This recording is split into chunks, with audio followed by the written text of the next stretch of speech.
अस्सलाम वालेकुम students, 10th class आपकी बायोलॉजी के चैप्टर नंबर 12 का बच्चों लेक्चर नंबर 9 है और आपका टॉपिक है स्पाइनल कार्ड। ठीक हो गया।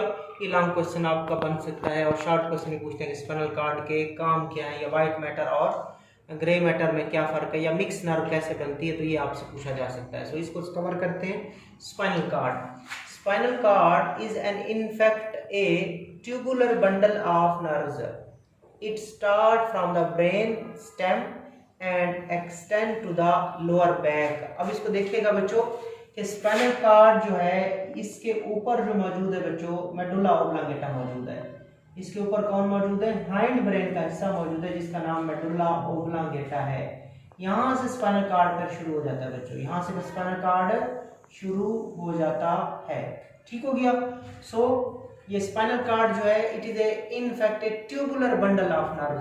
ये नर्व का नालीनुमा बंडल, यानी कि इसमें नर्व्स होती हैं और नर्व का ये नालीनुमा बंडल है। नर्व्स का नालीनुमा बंडल स्पाइनल कार्ड कहलाता है। क्या कहलाता है बच्चों? स्पाइनल कार्ड कहलाता है। स्पाइनल कार्ड तो क्या है ये? Spinal cord is in fact A tubular bundle. Tubular बोलते हैं नालीनुमा, बंडल ऑफ नर्व, नर्व का बंडल। ये नर्व का नालीनुमा बंडल है, इनके बंडल है, नर्व इसमें बंडल की शक्ल मौजूद है। It start from brain stem, ये ब्रेन स्टेम से शुरू होता है, and extend to the lower back, और निचली कमर तक जाता है। ठीक है बच्चों। तो ये मेडुला के ऊपर क्या मौजूद है? पांस, और पांस के ऊपर कौन मौजूद है? Mid brain. कौन मौजूद है? Mid brain. और इन तीनों को ब्रेन स्टेम कहा जाता है। इन तीनों को मिला के क्या कहते हैं? ब्रेन स्टेम कहते हैं। तो ये स्पाइनल कार्ड कहाँ से शुरू होता है? ये मिड ब्रेन, ये जो स्पाइनल कार्ड है ये ब्रेन स्टेम से शुरू हो जाता है। ये पूरे तीनों क्या कहलाते हैं? Brain stem. तो ये ब्रेन स्टेम से शुरू होता है और कहाँ तक चला जाता है? लोअर बैक तक चला जाता है। Like brain, spinal cord is also covered by meninges.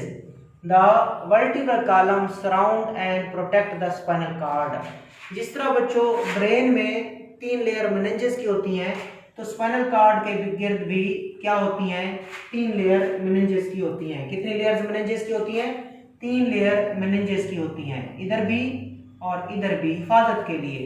So brain की तरह, दिमाग की तरह स्पाइनल कार्ड के गिर्द भी क्या होती हैं? meninges होती हैं। और उन meninges के बाहर क्या होता है बच्चों? वर्टिब्रल कॉलम होता है। क्या होता है? वर्टिब्रल कॉलम, यानी कि रीढ़ की हड्डियां। जो रीढ़ की हड्डी होती है जिसमें छोटी छोटी हड्डियां होती है जिनको हम वर्टिब्रा बोलते हैं, वर्टिब्रा बोलते हैं। ठीक हो गया। कि वैसे ओवरऑल क्या बनता है? वर्टिब्रल कॉलम बनता है। तो ये आपने सीखा कि इसकी हिफाजत 3 चीजें करती हैं। स्पाइनल कार्ड की हिफाजत कितनी चीजें करती हैं? एक करती है बच्चों meninges। क्या करती है इसकी हिफाजत? एक तो हिफाजत इसकी करती है meninges। ठीक हो गया। 3 लेयर meninges की, और meninges के बाहर क्या होता है? वर्टिब्रल कॉलम होता है। और स्पाइनल कार्ड के दरमियान में, स्पाइनल कार्ड के दरमियान में बच्चों एक कैनाल होती है, एक कैनाल होती है, उसको बोलते हैं सेंट्रल कैनाल। क्या कहते हैं बच्चों? Central canal. किसकी है? स्पाइनल कार्ड की है। किसकी? सेंट्रल कैनाल है, उसको बोलते हैं central canal of spinal card. उस सेंट्रल कैनाल में क्या मौजूद होता है? सेरिब्रोस्पाइनल फ्लूइड मौजूद होता है। ये आपने पिछले लेक्चर में सीखा था। यहाँ पे सेंट्रल कैनाल के अंदर जो फ्लूइड है उसका नाम क्या होता है? Cerebrospinal fluid. सेरिब्रोस्पाइनल फ्लूइड उसका नाम होता है। तो ये आपने देखा कि ब्रेन की तरह स्पाइनल कार्ड के गिर्द भी 3 लेयर ऑफ meninges होती है, उनके बाहर वर्टिब्रल कॉलम होता है, और स्पाइनल कार्ड के दरमियान में कौन चलती है? सेंट्रल कैनाल चलती है, उसमें एक फ्लूइड होता है, उस फ्लूइड का नाम सेरिब्रोस्पाइनल फ्लूइड या सिंपल CSF है। आगे चले। Outer region of spinal cord is made up of white matter containing myelinated axon. Central region is butterfly shape that surround the central canal. It is made up of gray matter containing neuron cell bodies. ये मैंने बच्चों आपको सिखाया था जब brain पढ़ रहे थे ना, तो ब्रेन में जो बाहर वाला इलाका था ना, ब्रेन का जो बाहर वाला इलाका था वो ग्रे मैटर पर मुश्तमिल था।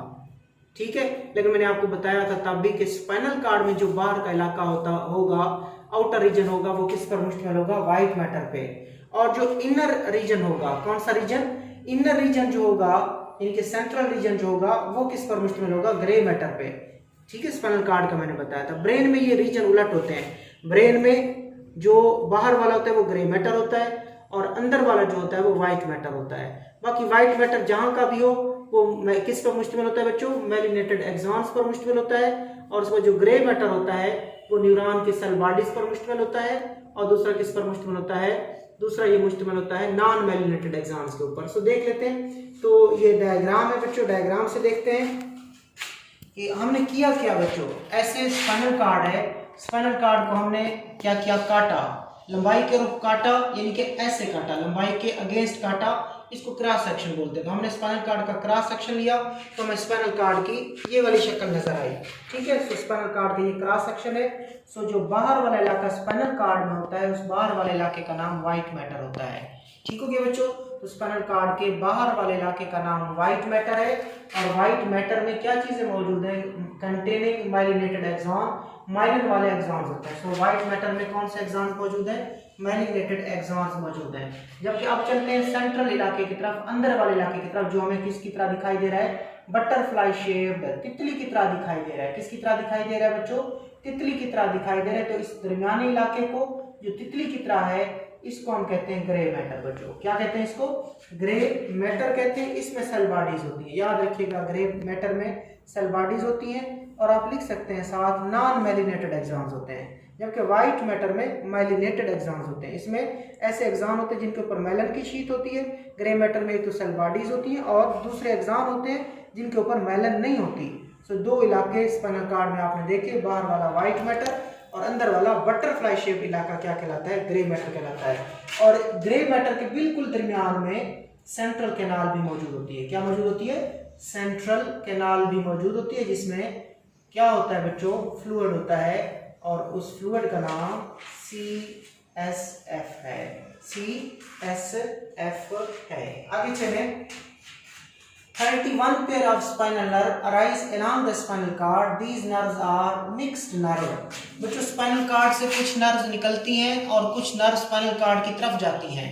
और तकरीबन, तो मैं आपको यहाँ पे एक तारीफ आपने करनी है, स्पाइनल नर्व्स क्या होती हैं बच्चों। वो नर्व्स जो, ये सपोज स्पाइनल कार्ड है, वो नर्व जो स्पाइनल कार्ड से निकले या स्पाइनल कार्ड की तरफ जाएं, वो नर्व जो स्पाइनल कार्ड से या तो निकले या स्पाइनल कार्ड की तरफ जाएं, उन नर्व्स को स्पाइनल नर्व्स कहा जाता है। कौन सी नर्व्स कहा जाता है बच्चों, स्पाइनल नर्व्स कहा जाता है। और ये स्पाइनल नर्व्स होती हैं, ये पेरिफेरल नर्वस सिस्टम का हिस्सा है, पेरिफेरल नर्वस सिस्टम का हिस्सा है। जबकि ये जो खुद स्पाइनल कार्ड है ये सेंट्रल नर्वस सिस्टम का हिस्सा है। और ब्रेन भी सेंट्रल नर्वस सिस्टम का हिस्सा है। सेंट्रल नर्वस सिस्टम, ब्रेन और स्पाइनल कार्ड आते हैं, लेकिन जो इनसे नर्व्स निकलती हैं वो किस सिस्टम में आती हैं, पेरिफेरल नर्वस सिस्टम में आती है। So the nerve which arise from the brain, the nerve which arise from the spinal cord or lead to the spinal cord are called spinal nerve.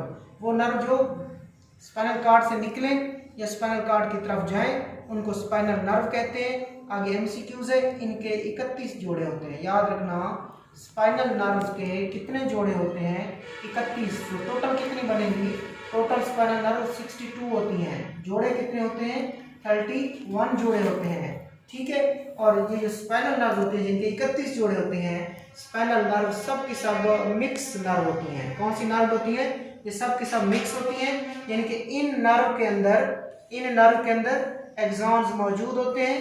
किसके, सेंसरी न्यूरॉन के भी exons मौजूद होते हैं। और इसमें वो एक्सॉन्स भी मौजूद होते हैं जो किसके होते हैं, मोटर न्यूरॉन्स के होते हैं। सो मिक्स नर्व, ऐसी नर्व जिसमें सेंसरी न्यूरॉन के एक्सॉन्स भी हों और मोटर न्यूरॉन के एक्सॉन्स भी हों, उस नर्व को मिक्स कहते हैं। और स्पाइनल नर्व सब मिक्स होती हैं। बाकी इसके अलावा जो कुछ नर्व ब्रेन से भी निकलती हैं, कुछ नर्व ब्रेन से भी निकलती हैं और ब्रेन की तरफ भी जाती हैं, वो हम बाद में देखेंगे। उनको क्रेनियल नर्व्स कहते हैं। क्या कहते हैं बच्चों, उनको क्रेनियल नर्व्स कहती हैं। और क्रेनियल नर्व में से कुछ सेंसरी होती हैं, कुछ मोटर होती हैं और कुछ मिक्स होती हैं, सेंसरी, मोटर और मिक्स। लेकिन स्पाइनल कार्ड की सारी नर्व क्या होती हैं, मिक्स होती हैं। इसी को बताने के लिए स्पाइनल नर्व सब के सब मिक्स क्यों होती हैं वो आपने इधर देखना है।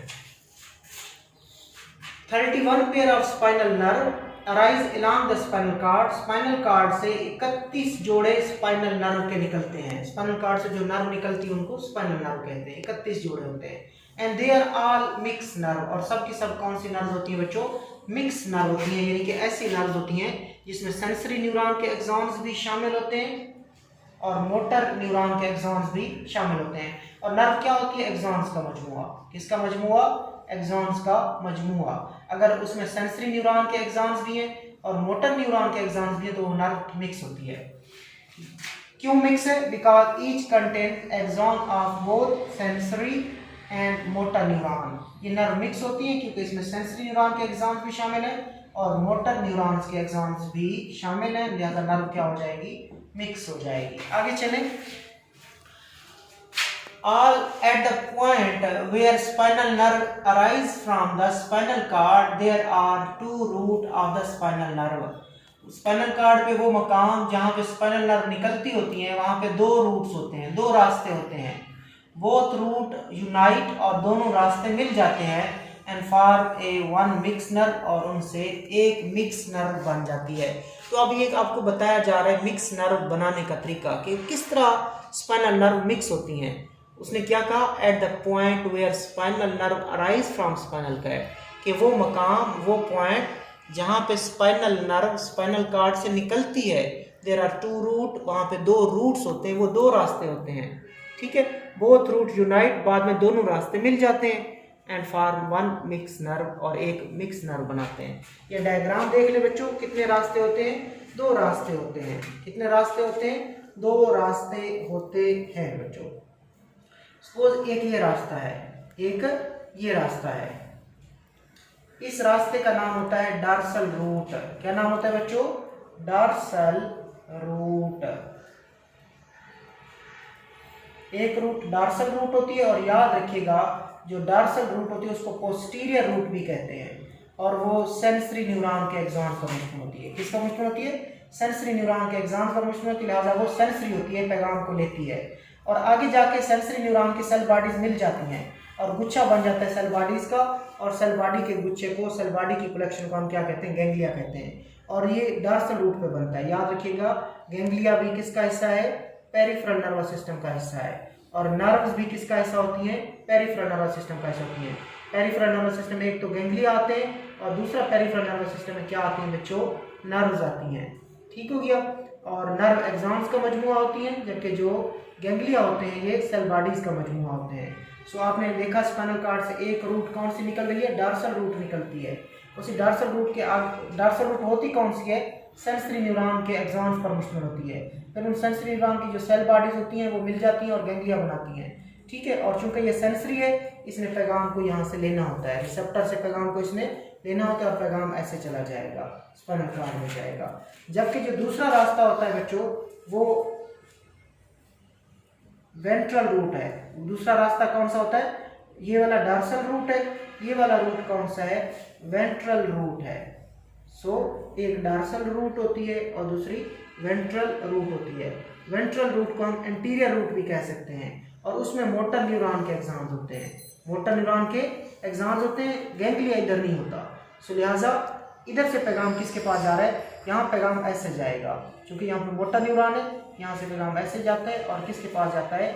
इफेक्टर के पास जाता है। जबकि इस रास्ते से पैगाम आता है स्पाइनल कार्ड में, और इस रास्ते से पैगाम स्पाइनल कार्ड से जाता है, और ये पैगाम किसके पास जाता है? इफेक्टर के पास, जो कि मसल और ग्लैंड होते हैं। मसल और ग्लैंड्स होते हैं जिन्होंने क्या देना होता है? रिस्पांस देना होता है। और ये रिसेप्टर है जिसने पैगाम को, स्टिमुलस को वसूल करना होता है। स्टिमुलस को वसूल करने वालों को रिसेप्टर कहते हैं, और वो पैगाम किसके जरिए जाएगा? सेंसरी न्यूरॉन के जरिए जाएगा, डार्सल रूट में जाएगा और स्पाइनल कार्ड में चला जाएगा। जबकि वेंट्रल रूट जो होती है वो मोटर होती है। वेंट्रल रूट क्या होती है? मोटर। उसमें मोटर न्यूरॉन के एक्सॉन्स होते हैं, और वो पैगाम कहाँ पहुंचता है? इफेक्टर तक पहुंचता है। सो आगे जाके ये दोनों रास्ते मिल जाते हैं, आगे जाके ये दोनों रास्ते मिल जाते हैं, और यहाँ पे कौन सी नर्व बन जाती है बच्चों? मिक्स नर्व बन जाती है। कौन सी नर्व बन जाती है? मिक्स नर्व बन जाती है। ठीक है बच्चों, तो अब यहाँ पे देख लेते हैं कि dorsal root contain sensory axons. Dorsal root जो होती है उसके पास सेंसरी एक्सॉन्स होते हैं, और डार्सल रूट के पास गैंग्लिया भी होता है। डार्सल रूट के पास सेंसरी एक्सॉन्स होते हैं और गैंग्लिया होता है, where cell bodies are located. और आपको पता है गैंग्लिया में क्या मौजूद होती हैं, सेल बॉडीज मौजूद होती हैं। जबकि जो वेंट्रल रूट होती है contain axon of the motor neuron. Ventral root में क्या मौजूद है, एक्सॉन मौजूद है मोटर न्यूरॉन के। और याद रखिएगा वेंट्रल रूट मोटर होती है, ठीक है, क्यों, उसमें मोटर न्यूरॉन्स के एक्सॉन्स होते हैं। जबकि डॉर्सल रूट क्या होती है, सेंसरी, क्योंकि उसमें सेंसरी क्या होते हैं, एक्सॉन्स होते हैं। तो ये क्लियर कर लें, डॉर्सल रूट जो होती है वो मोटर होती है। डॉर्सल रूट क्या होती है, मोटर होती है, उसमें क्या मौजूद होते हैं, आई एम सॉरी बच्चों, डॉर्सल रूट क्या होती है, सेंसरी होती है। डॉर्सल रूट क्या होती है, सेंसरी होती है, उसमें सेंसरी न्यूरॉन के एक्सॉन्स हैं और साथ गैंग्लिया मौजूद है। जबकि जो वेंट्रल रूट होती है वो मोटर होती है, क्योंकि उसमें मोटर न्यूरॉन के एक्सॉन्स मौजूद हैं। और ये दोनों जब मिल जाती हैं तो क्या बना देती हैं, मिक्स नर्व बना देती हैं। और उसके बाद ये स्पाइनल कार्ड है, स्पाइनल कार्ड के अंदर कौन से न्यूरॉन मौजूद होते हैं, इंटरन्यूरॉन मौजूद होते हैं। इसी तरह ये दूसरी साइड है बच्चों, और ये वाली डॉर्सल रूट है जो कि सेंसरी होती है और उसमें गैंग्लिया भी होता है, सेंसरी एक्सॉन्स भी होते हैं, गैंग्लिया भी होता है। और उसके बाद जो वेंट्रल रूट होती है वो क्या होती है, मोटर होती है। और उसके बाद ये दोनों क्या करती हैं, मिलके मिक्स नर्व बनाती हैं। तो एक मिक्स नर्व इधर बनी और एक मिक्स नर्व इधर बनी, तो एक मिक्स नर्व का जोड़ा बना। इस तरह स्पाइनल कार्ड में मिक्स नर्व के कितने जोड़े बनते हैं बच्चों, 31 जोड़े बनते हैं। और सब के सब क्या होती हैं, इस तरह की मिक्स नर्व होती है, जिसमें सेंसरी एक्सॉन्स भी आ जाते हैं और मोटर एक्सॉन्स भी, दोनों इकट्ठे हो जाते हैं और एक नर्व बनती है मिक्स नर्व। ये मिक्स नर्व का एक पेयर देखा आपने। आगे चलें, अब चलते हैं स्पाइनल कार्ड के फंक्शन की तरफ। It serve as a link between body and parts, body part and brain. बच्चों ब्रेन और बॉडी के हिस्सों को मिलाने वाला कौन होता है, स्पाइनल कार्ड होता है। बॉडी और जिस्म के मुख्तलिफ हिस्सों को लिंक करने वाला, जोड़ने वाला स्पाइनल कार्ड है। It transmit the nerve impulses from body parts to the brain and from brain to body parts. पहली बात कि ये स्पाइनल कार्ड है बॉडी और ब्रेन के दरमियान लिंक का काम करता है। कोई भी मालूमात जिसने किसके पास जाना है, ब्रेन के पास जाना है, उस स्पाइनल कार्ड में से गुजरेगी। कोई भी मालूमात जो बॉडी के पास जाएगी वो भी स्पाइनल कार्ड में से गुजरेगी। सो इम्पल्सेस, जो स्पाइनल कार्ड है, ट्रांसमिट नर्व इम्पल्सेस, पैगाम को, नर्व इम्पल्स को ट्रांसमिट करता है बॉडी पार्ट से ब्रेन में और ब्रेन से किस में, बॉडी पार्ट्स में। इनके बॉडी से जो भी मालूमात आई है और उसने ब्रेन के पास जाना है तो स्पाइनल कार्ड से गुजरेगी। इस तरह स्पाइनल कार्ड से जो नर्व इम्पल्सेस हैं, इसी तरह जो ब्रेन से नर्व इम्पल्सेस होती हैं, जिसने बॉडी के पास जाना है वो भी किसके पास गुजरेंगी, स्पाइनल कार्ड के पास से गुजरेंगी। ठीक हो गया। तो ये कोई भी मालूमात जो बॉडी से ब्रेन के पास जाएगी वो भी स्पाइनल कार्ड से गुजरेगी, और ब्रेन से अगर बॉडी के पास जाएगी वो भी किस में से गुजरेंगी, स्पाइनल कार्ड में से गुजरेंगी। दूसरा काम, it also act as coordinator. इस तरह आपको पता है कि जो हमारी नर्वस कोऑर्डिनेशन है, कौन सी कोऑर्डिनेशन, नर्वस कोऑर्डिनेशन जो होती है उसमें ये कोऑर्डिनेटर का काम करता है। ठीक है, ब्रेन और स्पाइनल कार्ड आपने पढ़ा था, ब्रेन और स्पाइनल कार्ड कोऑर्डिनेटर हैं। तो ये स्पाइनल कार्ड है तो ये कोऑर्डिनेटर का काम करता है। Responsible for some simple reflexes, कुछ रिफ्लेक्सेस के लिए कोऑर्डिनेटर का काम करता है। रिफ्लेक्सेस वो काम होते हैं जो इनवॉलेंट्री हो और तेजी से हो जाए, लाइक किसी गर्म चीज़ को हाथ लगना। तो इसमें ये कौन से काम होते हैं, रिफ्लेक्सेस होते हैं, रिफ्लेक्स एक्शंस होते हैं। और इनमें कोऑर्डिनेटर कौन होता है, स्पाइनल कार्ड होता है। तो स्पाइनल कार्ड एक कोऑर्डिनेटर है, बाकी बॉडी और ब्रेन को मिलाता है। आगे इंफॉर्मेशन है, spinal cord is the continuation of the medulla oblongata. कि जो स्पाइनल कार्ड है ये क्या है बच्चों, कंटिन्यूएशन है ऑफ मेडुला ओब्लांगेटा, यानी कि ऊपर इसके मेडुला ओब्लांगेटा होता है, ये ऊपर क्या होता है, मेडुला ओब्लांगेटा। मेडुला ओब्लांगेटा से क्या निकल पड़ता है, स्पाइनल कार्ड। ठीक हो गया। सो मेडुला ओब्लांगेटा से नीचे स्पाइनल कार्ड होता है, या मेडुला ओब्लांगेटा की तसलसल, उसका तसलसल क्या कहलाता है, स्पाइनल कार्ड कहलाता है। स्पाइनल कार्ड इज रफली 40 सेंटीमीटर लॉन्ग, 40 सेंटीमीटर लंबा है। पहली बात मेडुला की कंटिन्यूएशन है, दूसरा 40 सेंटीमीटर इसकी लंबाई है, and about as wide as your thumb for most of its length. और जिस तरह हमारा थंब है, हमारा अंगूठा है, इस जितनी इसकी क्या होती है बच्चों, मोटाई होती है। तो ये इंफॉर्मेशन है, इसकी जो मोटाई होती है वो थंब जितनी होती है, और लेंथ लंबाई कितनी होती है, 40 सेंटीमीटर। और ये मेडुला ओब्लांगेटा की कंटिन्यूएशन है। अल्लाह हाफिज़।